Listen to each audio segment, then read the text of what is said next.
Hello everyone, welcome to Manju's magical work. இன்னைக்கு ஆரி work ஃப்ரேமில் நாடா சுற்றும் போது பண்ணக்கூடிய ஒரு சில தப்புனால நம்ம நாடா சுற்றி முடிச்சதுக்கப்புறம் நம்ம ஃப்ரேமில் என்னதான் பின் அட்ஜஸ்ட் பண்ணிட்டு நம்ம மாட்ட ட்ரை பண்ணாலுமே நம்ம நாடா சுற்றின ஃப்ரேமை இன்னொரு ஃப்ரேமில் மாட்டவே முடியாது. அந்த மாதிரி ப்ராப்ளம் எதனால் வருது, அதை எப்படி அவாய்ட் பண்ணலான்னு இன்னைக்கு பார்க்கலாம்.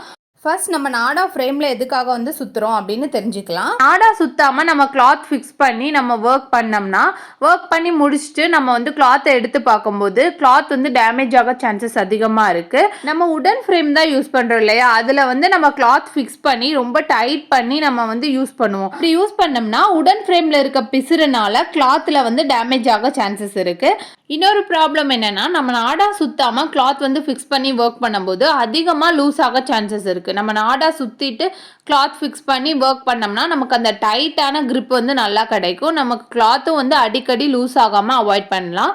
தேர்டு ப்ராப்ளம் என்னன்னா, நம்ம ஃப்ரேமில் நாடா சுத்தாமல் யூஸ் பண்ணுறப்ப கிளாத்தில் ஃப்ரேமோட அச்சு விழ சான்சஸ் இருக்குது. நம்ம லைட் கலர் ப்ளவுஸ் எல்லாம் யூஸ் பண்ணுறப்ப ஃப்ரேமோட அச்சு வேற கலரில் இருந்துச்சுன்னா நமக்கு ரொம்ப தனியாக தெரியும். அது அந்த ப்ளவுஸே நமக்கு வேஸ்ட் ஆகவும் சான்சஸ் இருக்குது. ஸோ எப்போவுமே ஃப்ரேமில் நாடா சுற்றிட்டு ஆரி ஒர்க் ஸ்டார்ட் பண்ணுறது தான் பெஸ்ட்டு. நீங்கள் இன்னும் ஆரி ஃப்ரேமில் நாடா சுத்தாமல் இருக்கீங்கன்னா இந்த வீடியோ மூலமாக நீங்கள் ரொம்ப ஈஸியாக நாடா சுற்றுறது எப்படின்னு லேர்ன் பண்ணிக்கலாம். இதுக்கு ஃபஸ்ட்டு என்னென்ன பொருள்லாம் தேவைப்படுதுன்னு பார்த்தலாம். ஒரு ஃப்ரேமு, ஒரு சிசரு, ஒரு ஃபேப்ரிக் க்ளூ, அப்புறம் நான் 1/2 இன்ச் நாடா ரோல் எடுத்திருக்கேன்.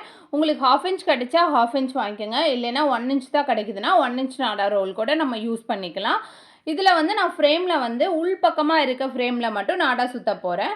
ஃபஸ்ட்டு ஸ்டெப் என்னன்னு பார்த்துடலாம்.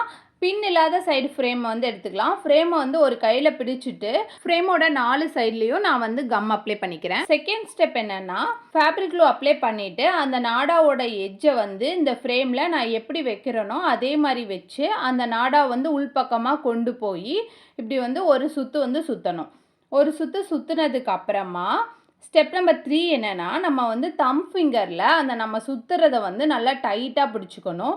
எப்பவுமே ஒரு டைம் நம்ம சுற்றும் போதும் நம்ம தம் ஃபிங்கரில் அதை டைட்டாக பிடிச்சிட்டே தான் வரணும். சுற்றுறதும் நம்ம நல்லா டைட்டாக சுற்றிட்டு வரணும். இப்போ ஒரு டைம் சுற்றிட்டேன். இப்போ இந்த ஃபிங்கர் வச்சு நான் எப்படி டைட்டாக பிடிக்கிறேன்னு பாருங்கள். இந்த ஃபிங்கர் வச்சு நம்ம டைட்டாக பிடிச்சிக்கணும். நம்ம ஒரு டைம் சுற்றும் போது டைட்டாக பிடிச்சிக்கணும். ஸ்டெப் நம்பர் 4 என்னென்னா, நம்ம ஒரு டைம் நாடா ஃப்ரேமில் சுற்றும் போதும் அந்த நாடாவோட ரோலையும் ஒரு டைம் சுற்றிக்கணும். ஸ்டெப் நம்பர் 5 என்னென்னா, நம்ம ஒரு டைம் சுற்றினதுக்கு அப்புறமா நம்ம செகண்ட் டைம் சுற்றும் போது ஒரு 1/4 இன்ச் கேப் விட்டுட்டு தான் நம்ம மேலே சுற்றணும். 1/2 இன்ச் மேலேயே ஃபுல்லாக சுற்றினோம்னா ஃப்ரேம் ரொம்ப திக்காயிரும். நம்ம கம்ப்ளீட் பண்ணதுக்கப்புறம் இன்னொரு ஃப்ரேமில் நம்மளால் மாட்ட முடியாது. ஸோ ஒரு 1/4 இன்ச் கேப் விட்டுட்டு அப்புறமா அது மேலே சுற்றணும். இப்போ பாருங்கள், நான் அந்த ரெட் லைன் அந்த நாடாவில் இருக்க ரெட் லைன் எனக்கு தெரியாது வெளியே.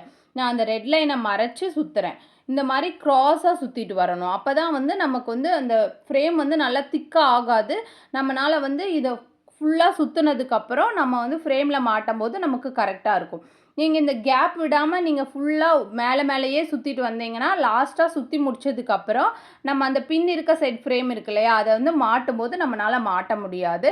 நமக்கு ஃப்ரேம் உள்ளேயே போகாது. நீங்கள் எவ்வளோ தான் பின் அட்ஜஸ்ட் பண்ணிங்கனாலும் உள்ளே போகாது. ஸோ கொஞ்சம் 1/4 இன்ச் தான் விடணும். நீங்கள் 1 இன்ச் ஃப்ரேம் நாடா எடுத்திங்கனாலுமே 1/4 இன்ச் தான் உள்ளே இருக்க மாதிரி சுற்றிட்டு வரணும். 3/4 இன்ச் வெளியே இருக்க மாதிரி பார்த்து தான் சுற்றணும். அப்போ தான் நமக்கு ஃப்ரேம் மாட்ட முடியும். ரொம்ப சிம்பிள் தான். ரோப்பை ஒரு டைம் ஃப்ரேமில் 1/4 இன்ச் கேப் விட்டு நல்லா டைட்டாக இழுத்து பிடிச்சு சுற்றணும். தம் ஃபிங்கரையும் நம்ம சுற்றுறது மேலே டைட்டாக அழுத்தி பிடிச்சிக்கணும். ரோப்போட ரோலையும் ஒரு டைம் ஃப்ரேமில் சுற்றிக்கணும். நம்ம ஃப்ரேமில் நாடா சுற்றும் போது நாடா இந்த மாதிரி ரோல் ஆக சான்சஸ் இருக்குது. நீங்கள் நேராக எடுத்து விட்டு சுற்றுங்க. வீட்டில் யாரோ ஒருத்தர் இருந்தாங்க அப்படின்னா அவங்கள ஹெல்ப்புக்கு கூப்பிட்டுட்டு நீங்கள் ஒரு டைம் ஃப்ரேமில் நாடா சுற்றும் போது அவங்க அந்த நாடாவோட ரோலையும் சேர்த்து அவங்க சுற்றுற மாதிரி பார்த்துக்கிட்டிங்கன்னா நீங்கள் ஈஸியாக சீக்கிரமாக கம்ப்ளீட் பண்ணுற மாதிரி இருக்கும். உங்களுக்கு ரொம்ப ஈஸியாக இருக்கும். இப்போ நாடா ஃபுல்லாக சுற்றி முடிச்சதுக்கு அப்புறமா நம்ம ஃபேப்ரிக் க்ளூ அப்ளை பண்ணணும். ஒரு டைம் நாடா சுற்றும் போதும் நம்ம தம் ஃபிங்கரை டைட்டாக அது மேலே வச்சுட்டே வரணும். அந்த நாடாவோட ரோலையும் ஒரு டைம் சுற்றிட்டு வரணும். இதுதான் நம்ம ரிப்பீட்டடாக ஃபாலோ பண்ண போகிறோம். நம்ம நாடா ஃபுல்லாக கம்ப்ளீட்டாக சுற்றி முடிச்சதுக்கு அப்புறமா ஃபேப்ரிக் க்ளூ அப்ளை பண்ணிவிட்டு அந்த லாஸ்ட்டாக ஒரே ஒரு நாடா மட்டும் ஒரு டைம் சுற்றி விட்டோம்னா நமக்கு முடிஞ்சிடும். இப்போ நான் எப்படி பண்ணுறேனோ அதை நீங்கள் பாருங்கள். பொறுமையாக அதை ஃபுல்லாக சுற்றிட்டு நம்ம கொஞ்சம் நேரம் டைட்டாக கையில் பிடிச்சிருக்கணும். நம்ம சுற்றி முடிச்சுட்டு கையை எடுத்தோம்னா நம்ம நாடா சுற்றினது எல்லாமே கலண்டு வந்துடும். ஸோ கொஞ்ச நேரம் நீங்கள் வந்து டைட்டாக பிடிச்சிருந்தீங்கன்னா அந்த கம் வந்து நம்மளுக்கு நல்லா பேஸ்ட் ஆயிரும். அதுக்கப்புறம் வந்து நாடா வந்து கலண்டு வராது. இப்போ வந்து நம்ம நாடா வந்து சுற்றிட்டோம். இனி வந்து ஃப்ரேமில் மாட்டுறது வந்து பார்த்துடலாம். ஃப்ரேமில் வந்து பின் அட்ஜஸ்ட் பண்ணிவிட்டு நம்ம மாட்டிக்கலாம். நீங்கள் வந்து திக்காக நாடா சுற்றினீங்கன்னா இந்த மாதிரி ஃப்ரேமில் மாட்டும் போது உங்களால் வந்து கண்டிப்பாக மாட்ட முடியாது. இந்த ப்ராப்ளம் நிறையா பேருக்கு வரும். ஸோ வந்து தின்னாக வந்து நாடா சுற்ற பாருங்கள். இந்த வீடியோ யூஸ்ஃபுல்லாக இருக்கும் நம்புகிறேன். இந்த வீடியோ உங்களுக்கு பிடிச்சினா லைக் பண்ணுங்கள், ஷேர் பண்ணுங்கள், மறக்காமல் சப்ஸ்கிரைப் பண்ணுங்கள். தேங்க்யூ.